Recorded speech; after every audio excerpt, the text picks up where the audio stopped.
As of today, thousands more Kansans are eligible to get vaccinated. The state is opening up 2 more tiers. And as our Michael Mahoney reports, the state has also crossed some threshold numbers. Kansas says it has passed the 1 million shot mark. Kansas, however, has also passed the 300,000 mark in total cases. And the state's launching a campaign to increase vaccinations.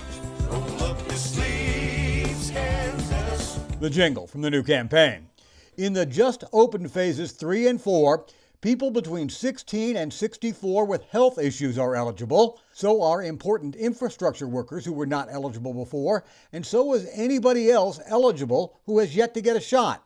Right now, Kansas gets a little more than 132,000 vaccine doses each week, and that's supposed to increase next week, including in Johnson County. This past week, they gave us a little bit more, so we got about 15,000 doses. We're being told that there are more doses coming. Tuesday, Johnson County opens a new vaccination center in a business park. They hope to vaccinate 2,500 people a day here, and they're also planning for longer hours. So that if you're working 8 to 5, you still have an opportunity to get vaccinated. We can run clinics on Saturday, we can run clinics on Sunday. So this Johnson County Vaccination Center opens on Tuesday as the state of Kansas and Missouri are expecting their supply of vaccine to increase next week. Michael Mahoney, KMBC 9 News. Johnson County rented the office and warehouse space for $32,000 a month for the next 6 months. It chose the space because it can set it up once and leave it. At some of the other sites, it had to set it up and take it down daily. Farther west in Douglas County, health leaders are putting out a call for more people to sign up for the COVID vaccine appointments. The county says it's ready to move along with phase 3 and 4 of the state's plan, but there's still about 3,000 residents who are eligible in phase 2 who haven't made their appointments. The county is focusing on that group first before moving on. Remember, in Wyandotte County, people 65 and older or critical workers can just walk in and get a COVID-19 vaccine. You go to the East Vaccination Facility at the Kansas National Guard Armory. That's on South 20th Street in Kansas City, Kansas. This runs daily from 9 to 3. You will need your ID, proof of employment if you're a critical worker, and you have to show that you live in Wyandotte County. Missouri will move into phase 2 of its vaccine rollout a week from today, March 29th. People in construction, manufacturing, higher education, and other sectors will be able to get their shots. Vaccine should be open to all Missouri adults by April 9th. On a day when doors are typically closed, the Negro Leagues Baseball Museum is open for a very different kind of business, providing access to COVID-19 vaccines. KMBC 9's Kelly Gibbs has a look at the turnout. On 18th and Vine, hopeful signs during this pandemic, with hundreds checking in to receive their first dose of the COVID-19 vaccine. It's a pretty easy process. And there's your insurance card. Thank you. We've gotten a lot of great feedback, a lot of wows, like I can't believe I got done so quickly. How you doing? Doing well. How about you? The clinic is a partnership between Hy-Vee and the Negro Leagues Baseball Museum, an effort to ensure all residents in the metro have equal access to care. It's not just the fact that you're getting a paycheck, but you're getting some intrinsic value. You're really feeling good about what you're doing. Museum President Bob Kendrick says his team canvassed the community last week to help residents sign up and to get the word out. Hello. Hello. An effort resulting in 650 people coming through these doors on Monday, and expectations for a similar turnout in the week ahead. In Kansas City, Kelly Gibbs, KMBC 9 News. Next Monday, March 29th, will be another chance for residents to receive the first dose of the Pfizer vaccine at the museum. And for those without access to a computer, a vaccination clinic sign-up will be held this Thursday from 9 to 3 at the Negro Leagues Baseball Museum. You can also head to hyvee.com/COVID vaccine for more information. Thousands of Missourians are fully vaccinated today thanks to the clinics this weekend at Arrowhead. News Chopper 9 got the only view from the sky of this mass vaccination process.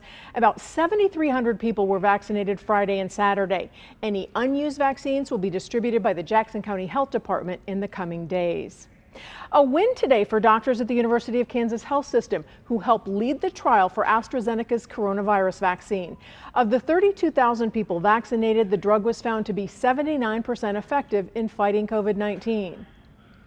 That really is a home run. That because, is a home run. You know, basically 80% effective against the COVID infection and now, preventing the serious ones, which are the ones that we're most concerned about.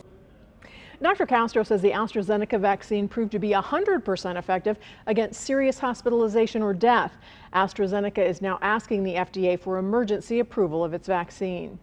And the VA clinic in Leavenworth will offer walk-in vaccinations this week. Eligible veterans enrolled in VA healthcare can get their first dose of the Pfizer vaccine starting at 9 a.m. until 2:30 tomorrow and Wednesday. The clinic will be at the VA contract building on 4th Street in Leavenworth.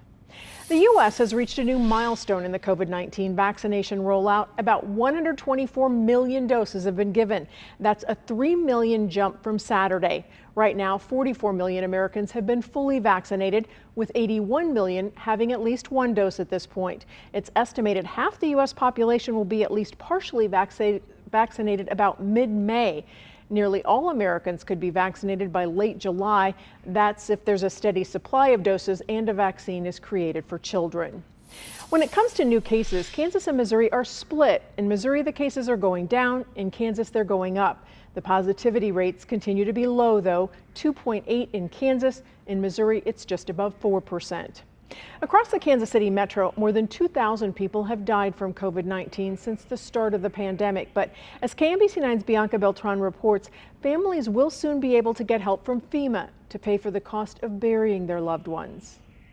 Different merchandise here. Funerals, depending on the service, can cost upwards of $10,000. One of the most challenging things is it was unexpected. No one prepared for this. Frank Savory opened his funeral home during the pandemic and quickly had customers in need of services. They've met with families who struggled with the cost. They just didn't have it. They didn't have it. COVID had impacted them, and they had just recently lost 2 other family members. He says they started offering alternatives and lowered the cost of cremation, but that can still cost a few $1,000s. Starting in April, families can apply for financial assistance from FEMA for COVID-19 related funeral expenses. I would encourage them to get on it right away. Get on it right away, because I know personally a lot of families that were affected, financially by it. They were able to scrape up the money, but they're still hurting behind that situation. We have to be able to see our loved ones. It's just something that we, it's our culture. We have to do that. We have to have that final moment to say goodbye to our loved ones. In Kansas City, Missouri, Bianca Beltran, KMBC 9 News. To apply for financial assistance, FEMA requires an official death certificate that attributes the death to COVID-19 and documents related to the funeral expenses after January 20th, 2020.